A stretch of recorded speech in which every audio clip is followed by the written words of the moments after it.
Hello and welcome to episode 106 of Nolo Time. My name is Ovid Bliss, and with me is the guy that takes his days to Starbucks if he doesn't remember their names, Mr. Jolion. What's good, Nilo time?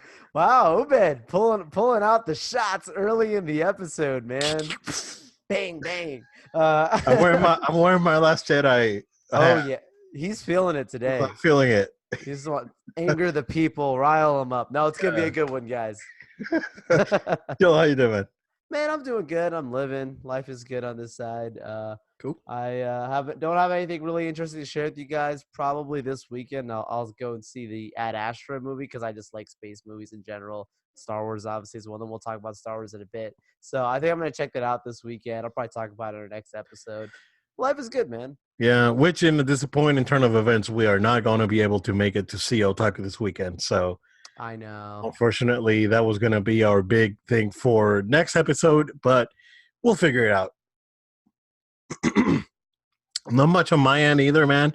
It was a quiet weekend. It was a pretty good weekend. But other than just going back into Battlefront 2 and just waiting for stuff to happen, I mean, we have a bunch of news now, and we can go pretty much crazy all over this news. Joel, we are actually just gonna jump in because there's Oh yeah. a ton of stuff that we want to talk about, and I think that since I started poking the bear with the Last Jedi, uh, let's go ahead and talk about the Kevin Feige news that he will be joining Lucasfilm sorta in a producer type of role with I guess projects that will be happening up to 2022. So for the next 3 years, he will be assisting Lucasfilm in some capacity. Joel, this is pretty big news in my opinion, man. I know that we talked about it briefly today, but I think that overall reception to this news in the Star Wars fandom has been positive to, to mild to positive because they can never be good news in the in the Star Wars fandom. So, the, I think that the fans are taking this news very optimistically. Joel, what do you think? Yeah, I'm with you, Obed. All the things that I saw was instantly like hype, excitement, hype, excitement. You and I both saw at the same time just last night. We're both, end of our days, and we both saw it pop up. The information. Okay, Kevin Feige is going to be partnering up with Kathleen Kennedy for the next few projects, or at least one particular project is being discussed. But it sounds like this is going to be an ongoing thing. Yeah, It's definitely it's definitely something that I felt positive about, but like you said, I started looking into how people feel. Obviously, yeah, he's done really well with the Marvel Studios properties, and it's been 10 years of just massive success, historical success, the greatest success we've seen in Hollywood. And I'm not just hyping this up. This is oh, facts. And so seeing obviously Star Wars, one of the greatest film properties there is, greatest properties in general, bring now some more hype into it from an accredited, successful producer joining. Of course, you never know. You never know how things are going to work out. You never know how things are going to be. But you can only go into this saying, like, if he did this there, and if I personally, as Joel, like what I've seen here, I would definitely give a strong positive consideration to what's going to be happening now in this place. And it probably means a lot for the future of Disney in general, right? Like this guy is on a power move. He's on his way up in Disney. yeah, he's collecting the stones, man. So I think Disney's not going to remove Kennedy, at least not yet, until they figure out how to diversify the rest of the company. In my opinion, there's a big problem that this new batch of Star Wars movies had, and it's a problem that the Star Wars movies haven't seen since the prequels, and it's the problem that Kevin Feige addressed with the MCU and its continuity. there's so many plot holes since the prequels came out, and it's like, how can Leia remember, Padme, and all these things, and Palpatine, and Obi-Wan, and all this stuff you know that's been thrown in, and then expanded universe, which is no longer canon. But when you go and see that the Star Wars had this massive, or has to some extent still, I mean, Disney has been able to do some cleanup, and sort of like point it in a direction where it could have an actual timeline, because before it was like all over the place. I think Kevin Feige is the right guy to do that, to point Star Wars in the right direction. I mean, again, even ever ever since the prequels, and then you go back to things like Solo and Rogue One, and the Last Jedi had a lot of continuity problems with, compared to or going back to The Force Awakens. So so I think it is the right move. I think there is a little bit of concern from the Disney part, where when it comes to Star Wars, because they are putting money behind the franchise. But again, the Star Wars fatigue hit us, and hit the fandom, and after, who knows what's gonna happen, right? Not that Rise of Skywalker is gonna be make or break, because you always have people coming back for Star Wars, but it could be something a lot bigger. So I think that just by them pulling Feige out of Marvel, so they can rearrange things a I little bit. mean, they're not pulling him out of Marvel. He's just partnering He's now yeah, yeah. I mean, with them. He's still that's what I mean. doing That's what that. I mean. Yeah. Yeah, that's And what I I, mean. and to that point, Obed, like I don't want to change gears, but like it does make me think again about the Sony situation, right? The Sony Disney situation where, I'm you heard same thing as me, that some people were saying that so at some point some of the stuff you might have read even from statements from Sony was like insinuating that Kevin Feige had his hands in too many projects and that he couldn't keep up with this. That's obviously not true, because he looks like he's trying to get more things in his hands actually with what he's doing Yeah, with Disney.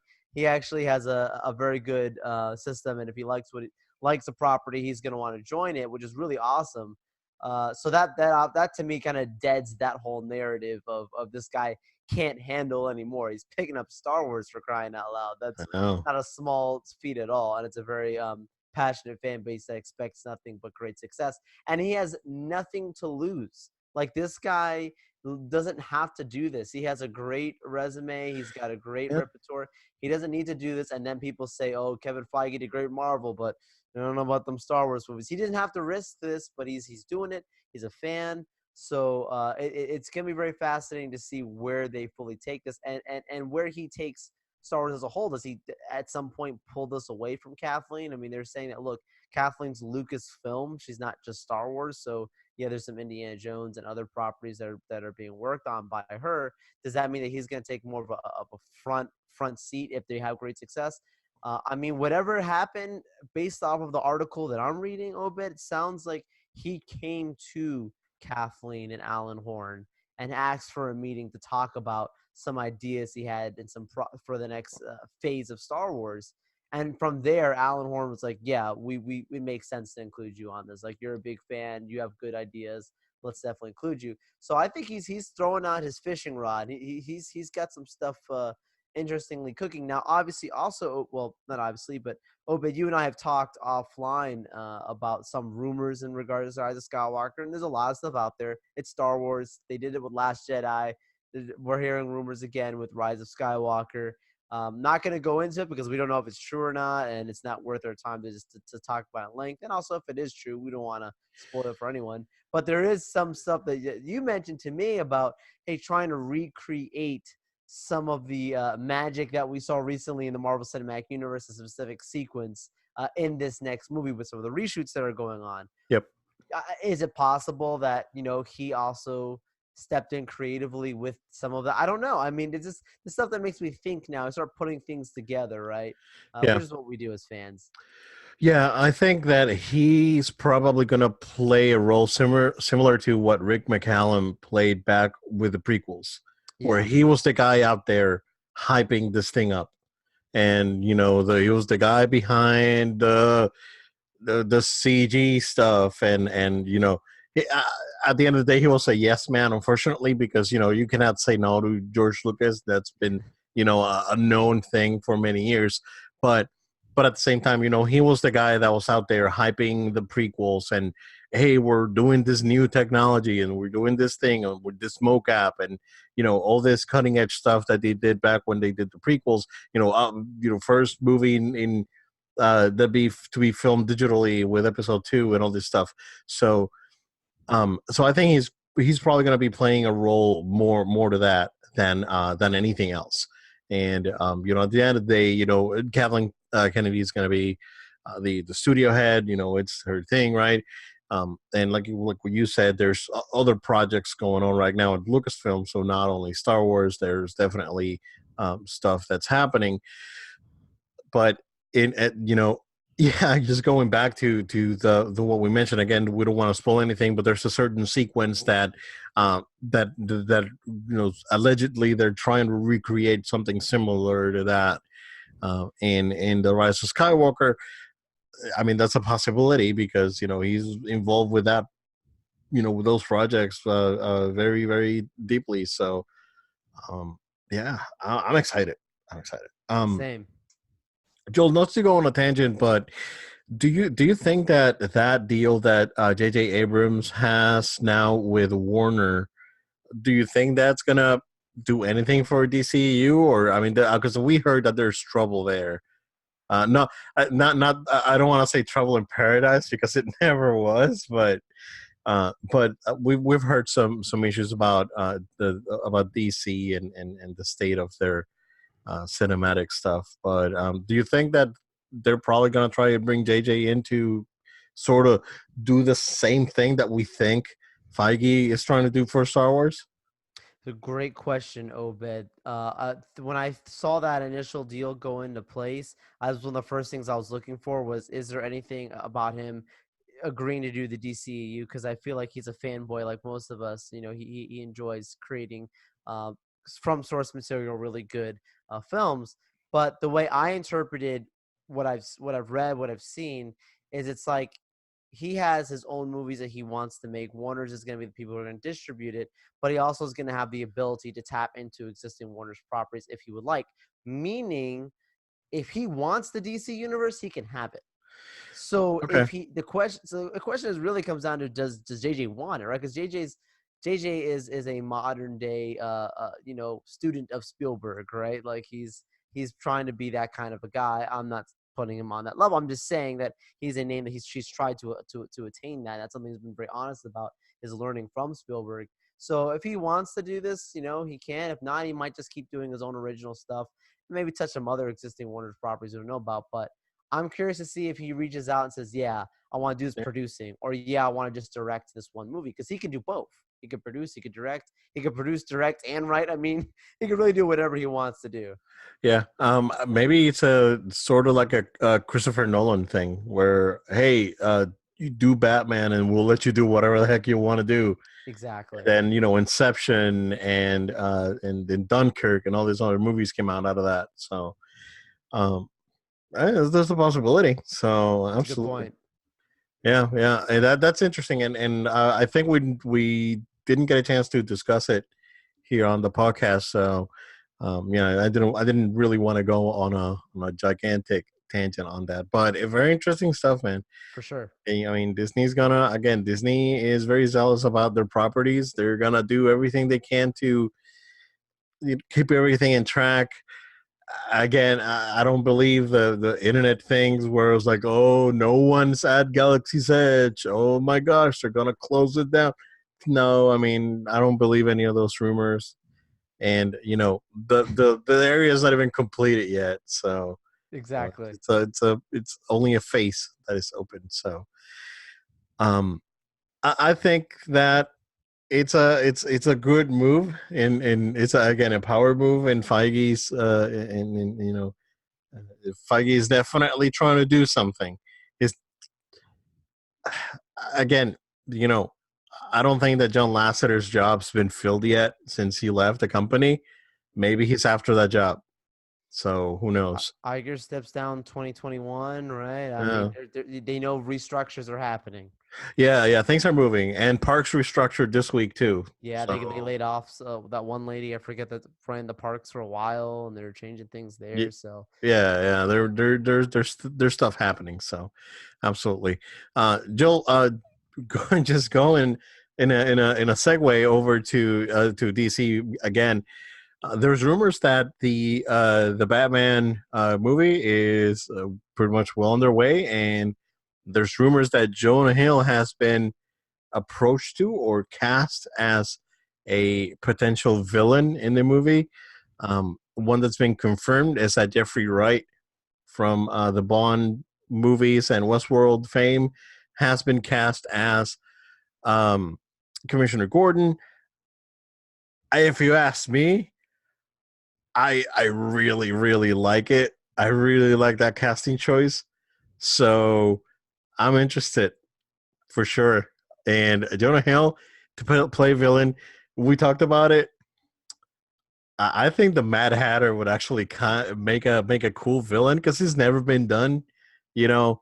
And it's an obscure villain, you know. It's kind of like the Vulture was to when Homecoming was coming out.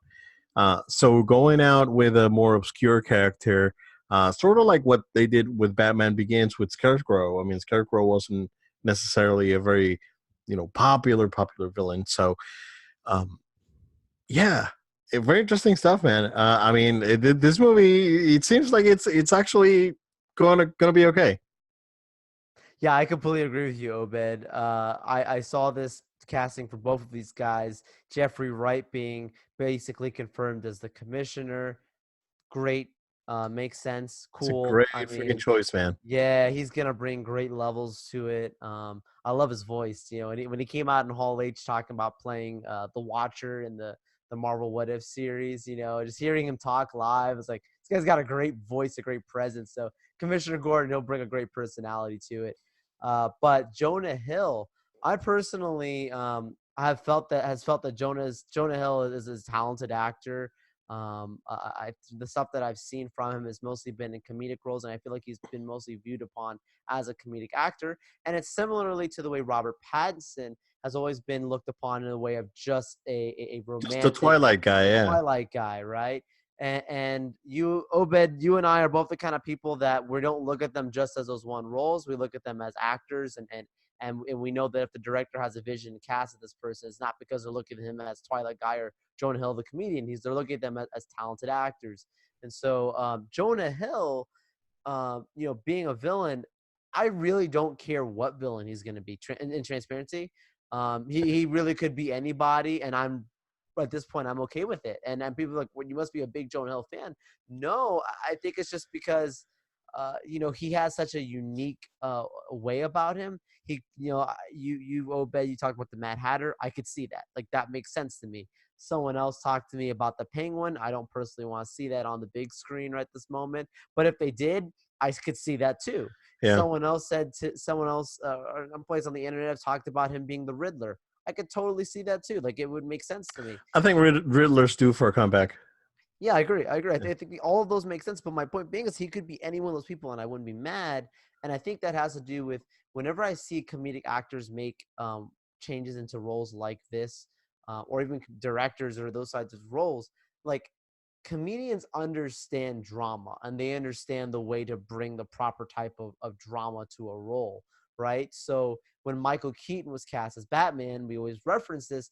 People thought of him as a joke. Is this joke? This guy that does jokes or whatever is going to be playing Batman, but he brought great levels to it, right? I think the same thing with Jonah Hill. I think Jonah Hill is an actor that can play a very intellectual villain and be a very smart individual, and it would be pretty cool to see him take on the greatest detective in the early years of Batman. So I'm a fan.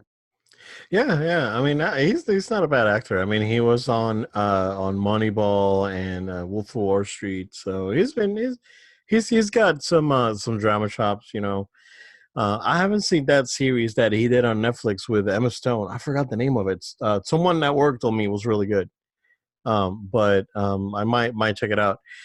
But yeah, it looks like they're making the right moves when it comes to casting. I mean, we talked about Robert Pattinson again.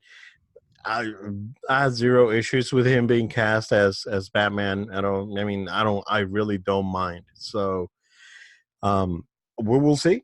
And I'm very interested in this movie. I mean, very interested in what DC is trying to do now versus they're not trying to directly like compete, which is what give us Justice League. So they're trying to do their own thing. So hopefully that'll work for them. I really think that they have they have the blessing of having absolute control over these characters and not having to worry about licensing and none of that. So I think they're in a good spot to reinvent themselves.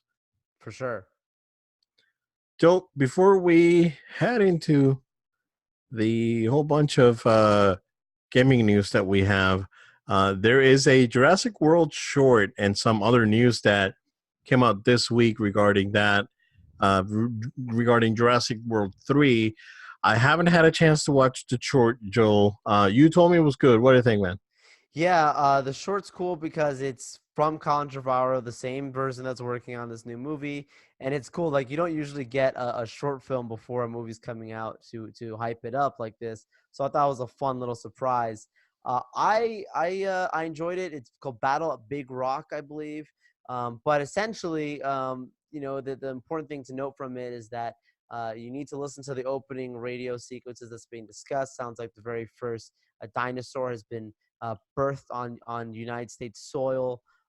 There was, obviously the dinosaurs are running wild since the last movie, so the world is being exposed, and it's just like the title, Jurassic World. They've been leading up to this world of dinosaurs, being free now, not just the park. Now they've taken on the world, and I'm really excited for where they're going with it, especially with the way they show this specific story of this one family and their encounter with a T-Rex and what they do. And it's a really fun time. It's a cute short. It doesn't change or affect anything. It's just a matter of the reality of this is the world that this next movie is going to take place in. And I could have kept watching. It was very entertaining. I am curious to see now with Jurassic World 3, if they go with what I predicted from the first movie, which was that they were leading into the militarization of the dinosaurs and having basically a dinosaur war at some point. Maybe that's something that they're still playing for like Jurassic World 4 or something. But Dinosaur Wars. yeah, dinosaur wars, bro. Because you see this actor that plays Kingpin, Vincent D'Onofrio. D'Onofrio. Like his character is really trying to push for trying to control these dinosaurs, and you see again a big government interest from them in the second movie. Yeah, the second movie So is more like black market yeah, sort of thing. Yeah, yeah. like yeah, buying them as weapons. So I'm curious if that's something that they're gonna do. They don't really hint at that in the short film at all, but Jurassic World 3 is coming, and we've also got some familiar faces. Sam Neill's back, Laura Dern is back, and Jeff Goldblum. And so they're playing their exact same roles. Jeff Goldblum was obviously back in the last movie for a little bit, but yeah, dude, they're coming back. Yeah, I'm glad to see Dr. Alan Grant back. I really liked him back in the first movie. I think Jurassic Park 3, Joe, it's criminally underrated. I think that movie's actually pretty good, and I think that movie was directed by Joe Johnston, who directed the first Captain America movies, if I'm not wrong. I believe it's right. So that movie is good, and Sam Neill's great and everything, but I think that movie is an hour and a half, no filler stuff, no excessive drama things. It's silly because it has this Tarzan kid, and it's silly, but it's fun. Like it's a Oh fun yeah. time. Yeah. It's underrated. I mean, in my opinion, I think I enjoy that movie more than I enjoy The Lost World. I think The Lost World's a little bit more tedious, Yeah. and overinflated. This is just straight to the point, just a fun dinosaur movie, and it's actually fun. So, yeah, I'm glad to see them back, replacing the roles. Um, yeah, I'm excited. I'm really excited. You know who I would like to see? The kids. Oh Like, yeah, yeah. I know the kid that the dude that played the kid at the first movie. I forgot the kid's name. Jimmy. yeah, Yeah.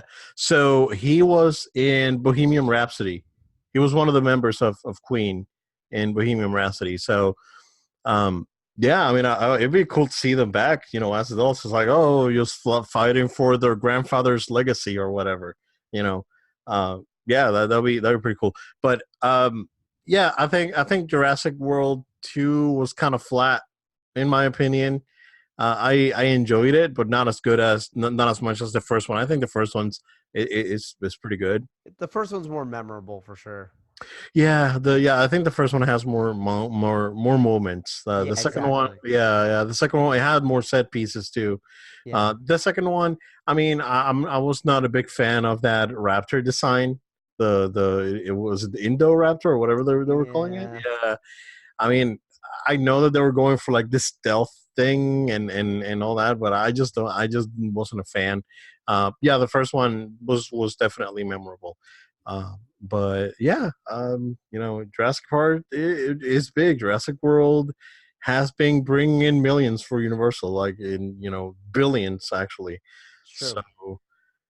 I'm sure that they will keep investing in these properties, and I know that the ride over in Hollywood was already rethemed to Jurassic World.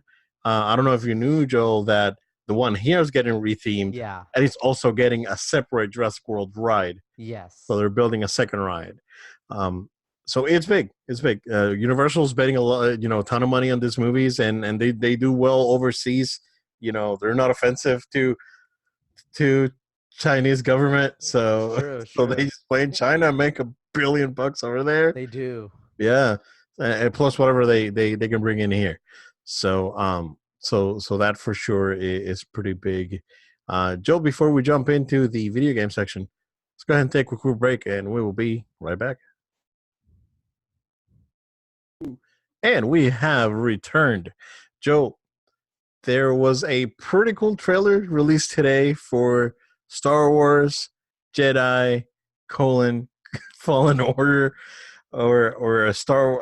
Is it just Jedi Fallen Order? Does it not have Star Wars in the title? Star Wars Jedi Fallen Fallen Order. Order. Okay, so I did get it right. Yeah, it looks good, man. Absolutely. There's a lot of really good moments in this new trailer. I really like the build up to this execution of this order, right? Execution of Order 66. I really like some of the beasts that he has to fight. This massive beast again. Oh, Every this time bat-like beast. Yeah, that was yeah, great, man. whenever I see like this game, I keep getting the feels that I had with The Force Unleashed, and I enjoyed both the first and the second one, in their own ways. This gives me those feels again, so I know this is gonna be something I'll be picking up.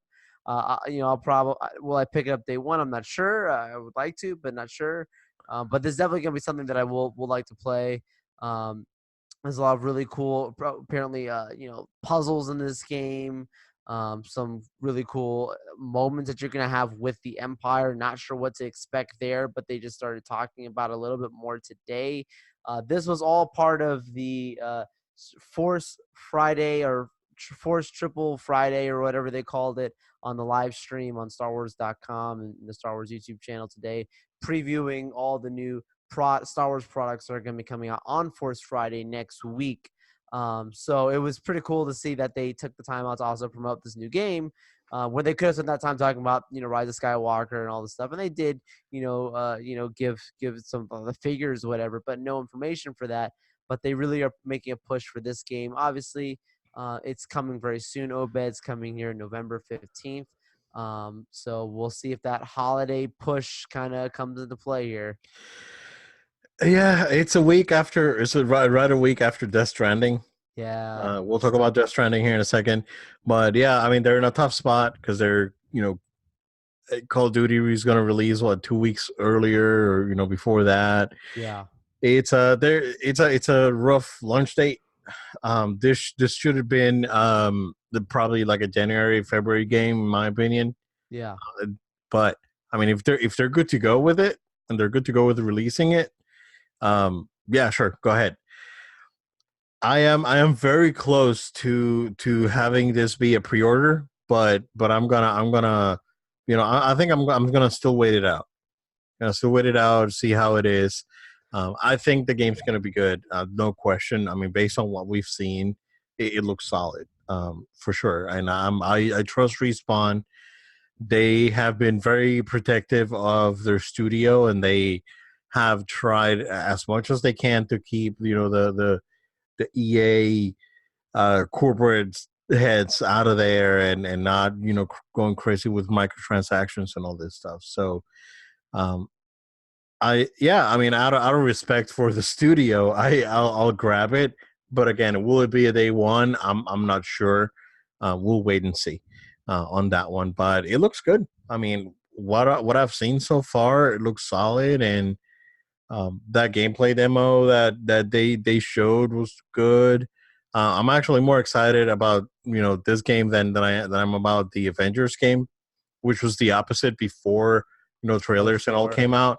Although I mean the Avengers game, I know that game's gonna be good, and based on what we've seen lately with some of the aesthetic changes to the characters and all this stuff. Uh, I think it's in a good place, and I think it's gonna be all right. I mean, combat. Everyone's been saying that it's good, so I'm confident. But this one. I mean, it's Star Wars. Of course, I'm excited for it. You know, but yeah, it looked pretty good. The other one of the other big things that we had this week is that we had a state of play this past Tuesday. And with some news, we'll go over the biggest announcements here in a second. But Xbox and PC gamers are pretty upset right now, Joel, because Call of Duty Modern Warfare has an exclusive game mode or a game mode that is exclusive to PS4 for a year. So it is the Spec Ops Survival mode, which, based on what they showed, I guess it's pretty cool. I mean, I'm not a Call of Duty guy, but I guess fans are excited. But they announced that mode it's exclusive to PS4 for a year. Um, Xbox in the past when during the Xbox 360 days had exclusive content for a year on Call of Duty. This was a big deal back then. Part of the reason why the Xbox was on top during the Xbox 360 days, one, online gaming was better. I mean, there's no argument to be made there. And then the other one was all this exclusive content that Call of Duty, being a gigantic game franchise, was getting on a yearly basis. They were getting DLC early and all this stuff. So this is nothing new. I can see where fans or players and other platforms are upset. I totally understand it, but at the end of the day, this is a marketing move. This is also a content agreement that Activision has had with Sony for a while now. But I think that the previous one that was like this, I believe, was Destiny, where Destiny had a lot of items and content that was exclusive for PS4 for about a year. But now Destiny is independently owned. They're away from Activision, so I'm pretty sure that they had to come up with another game that they can use to honor this sort of agreement that they have with Sony. So probably they went ahead and used this one. But what do you think, man? it obviously personally doesn't bother me because you and I are in the same boat that we're not crazy about Call of Duty personally. We're not haters about it. It's just not a games that appeal to us on a typical scale. And that, you and I have actually talked about playing Call of Duty because it does sound pretty interesting. Some of the competitiveness there and the way it's structured and the fan base for Call of Duty is very strong and very passionate and very vocal. So of course, when you get news like this, of course the internet's going to shake a little bit or shake a lot, and people are mad because it's not just Xbox. We're talking about PC gamers, like we're talking about people that are all people who purchase and invest their time and finances into the Call of Duty games. So as a franchise, this is nothing new. Like you mentioned, Obed, historically, this has happened before. We've seen this before, but that doesn't mean that it's been something that's been well received. So it makes me question Activision's them more so, their response and their understanding of how their fan base feels about certain things, right? Like if the fan base says we don't like this and it's very strong, then you probably would make a decision not to repeat that mistake again or to have that same type of response again, maybe do things slightly differently. It sounds to me like they are not doing that at all to me, and that's a little bit concerning, right? Because yes, from an exclusivity standpoint, Sony's going to jump on it. Why wouldn't they, right? Like it makes sense for them. They're going to, this is great for them as a business. They have the opportunity to capitalize on this and make it a great selling point for their console yet again, right? Exclusives. But but like I do think that if I put myself on the shoes of a PC gamer or an Xbox gamer, I probably would feel similarly of like that's a year, again. It's a year, which is like when the next Call of Duty comes out, which Exactly. which will be completely relevant by then. That Exactly. is a power grab by Sony there, man. Um, yeah, I mean, we're at the end of the generation. You know, this is probably going to be the last Call of Duty that's going to be. Um, nah, I don't want to say the last Call of Duty is going to be in this consoles because they usually do a one or two cross gen Right. titles.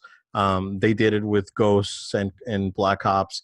So, um, yeah, Call of Duty, man, it's a big deal. It's usually the highest selling game of the year every year. So, um, I know where a lot of gamers are having issue with this. If I would be a Call of Duty fan and PlayStation is not my platform of choice yet, and I can see where I would be pretty upset over this. This is like Street Fighter. I mean, I don't want to use Street Fighter as an example because the Street Fighter right now is, pretty much. I mean, it is PS4 and PC, but say for example, if the story mode or something like that was only exclusive on PlayStation, and then PC gets, they get just the arcade mode and the versus and online. So um, I can see where it could definitely upset quite a few people. So Joe, speaking of more games coming out for PS4, of course, Death Stranding is a game that's coming out November 8th. The game was confirmed this morning by Hideo Kojima himself that it went gold. So the game is complete. Content complete is being submitted for certification and getting ready to be pressed onto media and be sent out to retailers pretty soon. So yeah, pretty exciting. Hideo Kojima took about 3 years doing that, about 3.5 years, right? To Long make this time. game. I mean, 3.5 years for a game of this caliber. I mean, we don't know how long this game is going to be, but I mean, the quality of the product that we've seen, it's pretty incredible. Of course, the Kojima Productions team is not that big of a team, but I'm pretty sure that the guys over at Gorilla and maybe even Santa Monica helped out. So I'm pretty sure that Sony was involved with like studio resources on this one. But yeah, games, it's done. And on the State of Play, they announced a special edition or a limited edition PS4 Pro that's going to be coming out that same date. It is a black and white PS4, so basically it is white with the center line black, has the Death Stranding logo on it, and it has the BT handprints on top of the PS4 Pro. It is a matte white color, and the handprints are black on top. And it also comes in with a amniotic fluid yellow controller. It's based on the pod where you carry BB basically. So yeah, it is a very interesting color for the controller because it's yellow. I've never seen a yellow PS4 translucent controller before, which looks pretty cool. And the console itself looks good, man. I would buy it if PS5, because I know PS5 is coming out in the next 13 months. I would get it, but Or if money wasn't an issue. if I had money to burn, of course I would get it. Uh, I'll hold off. I'll hold off for next gen because I know next gen's right around the corner, man. I mean, I can hold off a year and not upgrade to a PS4 Pro right now. And probably, I mean, if these games are backwards compatible, these games are probably going to run as good as they run on a PS4 Pro on that console, maybe even better. So, yeah, we shall see. And but yeah, it looks pretty good, man. $400 for this one, and it does include a physical copy of the game as well. So yeah, pretty cool, man. What do you think of the design? Because you told me you liked it. Yeah, the moment I saw it, I was like, "Hello, beautiful." It's a very nice, clean design. Obviously, in the top of it has the handprints on it that are really, really cool. But to me, the controller was the thing that really got my attention because, some people refer to it as a gold. Some people say it's like an orange, it's a yellow. Piss But yellow. just that too. But I just like the translucent and brightness of it. Like I like that. Like I would just if I could just get the controller alone, I would. It's doesn't necessarily have much of a design that makes me think of obviously the background of the game. Like you mentioned, the connection it has to a specific individual in the game. Yes, but just looking at it does make me think of Death Stranding, as the console itself is screaming Death Stranding. In fact, it says it directly across the front of it. Yeah, yeah. But the controls are a little subtle, but it's a nice looking design. It looks like something to me Nintendo would do or something, dude. Like, and I've seen some people in the comments actually say that, like, yo, this looks like those GameCube translucent controllers. Like, it's cool. I like it.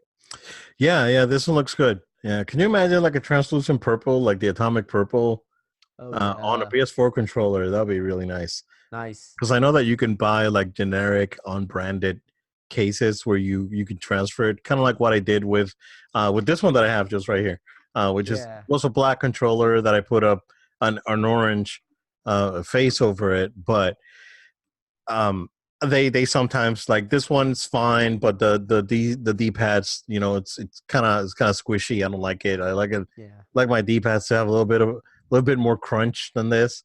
Um, but it's doable for sure. I mean, I'm pretty sure that you've seen like modded switches with atomic purple Joy Cons and the back and all that. So for sure. so it looks pretty nice.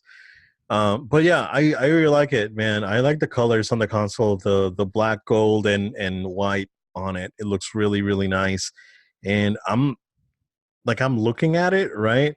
And I wish that the next console would be like this, would be like a two-tone sort of thing, not all black or not half matte black, half bright, glossy black or all glossy black.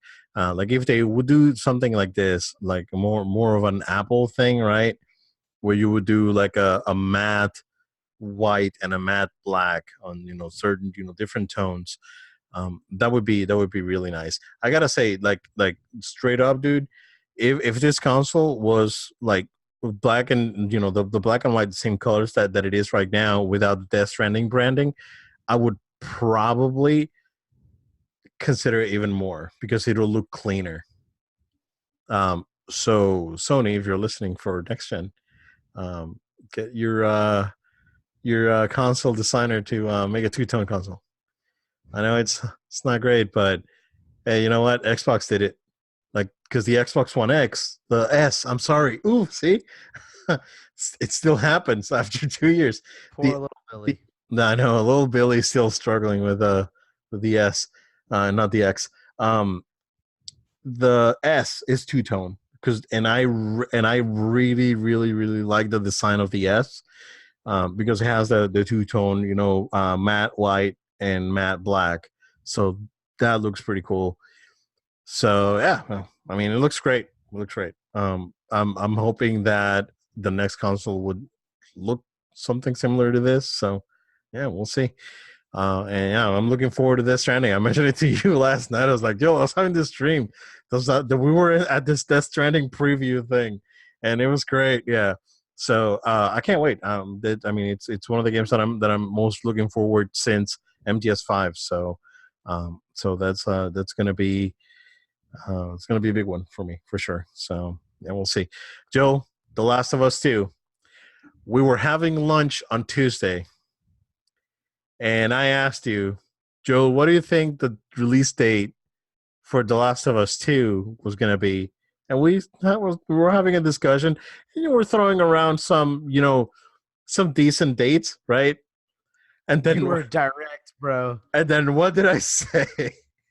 This guy goes, February 28th, this game will be out. We will have it in our hands. Take it to the bank. I don't know how you knew, Obed, but I mean, you were off by a couple days, but look at that, dude. I mean, that's ridiculously close.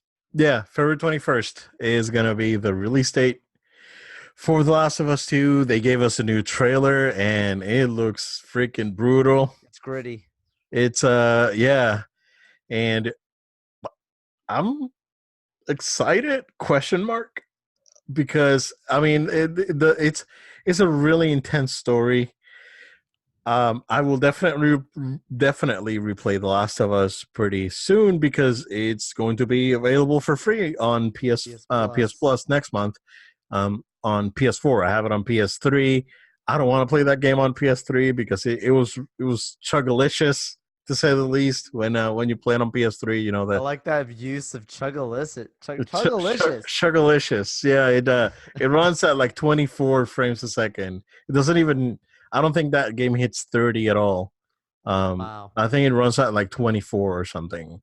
Um, and yeah, I'm looking forward to playing it again. Experiencing the story. I haven't played it since I played it once. I was like, yo, this is good. I'm good.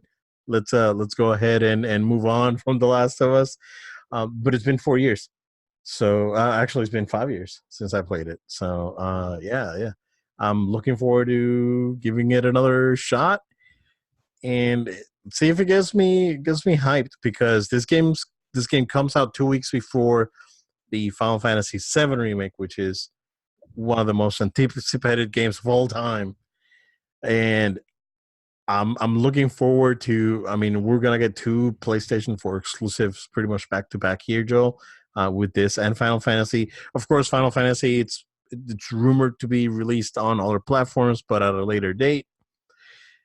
And I want to prioritize Final Fantasy over this one, just because Final Fantasy is more of my, it's more of my style of game.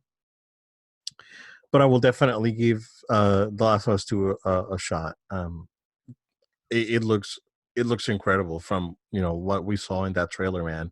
Like you said, yeah, super gritty, and I think there's something Naughty Dog really proved themselves on this game, and the naysayers and the Xbots and that guy from where was it, Ubisoft, that says like no way this is real, and you know and we saw gameplay, and not only we saw gameplay, there was a closed doors demo for Games Media. It was a 3-hour demo, and the impressions is that yeah, it moves like that. It's great. So Yeah, I mean, sticking it to the naysayers, and it's coming out. Also, the game's going to be huge. It's going to be 2 discs, and which is incredible. yeah, so the game's going to be pretty expensive. I'm guessing this is going to be maybe a 20-25 hour game, kind of like what Uncharted was. Because Uncharted in the past was like a 13-14 hour experience, right? 10-14 hour. Yeah. And Uncharted 4 was like a 22-hour thing, right? It was pretty long. So I think I'm expecting this one to be as long as at least as Uncharted 4. And yeah, man, yeah. What do you think? Are you in for sure, or are you gonna give? Are you gonna be like me and give the original a try again? I am definitely gonna pick up the original PS Plus on a game on PS4. Yeah, like this is gonna be a no brainer for me to pick up. I'd like to play it again since I'll be picking it up, so that makes sense. I never actually purchased the game; I only rented it, and I enjoyed it like you. I played it, had the experience, and I never went back to it. That sort of thing. But this is a good opportunity to go back, and it's perfect timing with the announcement, of course, of the date this upcoming second part of this game. Of course, now knowing that there's enough of gameplay, there's enough positive reviews from it. Depending on I go back and play the first game will depend on how I feel about playing the second game. And this is not I mean these games are incredible. These are it's Naughty Dog, like these guys know what they're doing. I'm on the record for saying how much I love Uncharted. I think those games are just fantastic. I love all of them. So Naughty Dog has my attention here. I think they definitely have a fan base that is energized. You would think, wow, it's a long time waiting. Maybe people, sometimes it goes two ways. Sometimes it goes positively and negatively. But no, man, these guys seem to be ready for this game to drop February 21st. Let's see. Yeah, Joel's a big Naughty Dog fan. He's a big Way of the Warrior fan. Do you know what Way of the Warrior is? I do. Okay, all right. Just making sure. That was a good one. Yeah, it's a deep cut. That's deep. It's a deep cut. Um, yeah. So I'm looking forward to it. I think it's gonna be it's gonna be a big deal for sure. And Microsoft. I know that Microsoft's doing their thing right now. Right, they're the DC. They're the DC EU to PlayStation's MCU. Right, but here comes DreamWorks, and Nintendo's the DreamWorks is coming in and just stealing your money and running away. Steal your money. Steal your money. Yeah, it's gonna be pretty big. Next year is gonna be a fantastic year for gaming because we're gonna get fantastic games. I mean, I'm 99.5% sure we're gonna get new consoles. So yeah, man, looking forward to what's coming up. It's gonna be a great ride. And if you guys want to take the ride with us, Joel can go ahead and plug us in. My pleasure. Guys, thank you so much for following us. Stay connected by following us on our social media at No Load Time. That's at No Load Time on Facebook, Twitter, Instagram, and Twitch. Also, make sure to be a subscriber. That's important so you can hear all of our latest episodes as they drop via podcast. So those podcast episodes are on iTunes, Google Play, SoundCloud, Spotify. You can follow us on any of those platforms. In addition, we also want to invite you to stay connected to us by sending in comments, feedback, questions. Hey, Sony, maybe you heard some of us talking about those designs. You want to send us an email? You can do that by emailing noloadtime@gmail.com. That's noloadtime@gmail.com. Or if you want to go ahead and send us a Death Stranding PS4 Pro, we'll gladly accept it. Gladly accept it. Do an unboxing. You name it. There you go. Thank you, guys. We will see you again next time. And like what Jill said, stay connected, and we'll see you again pretty soon here.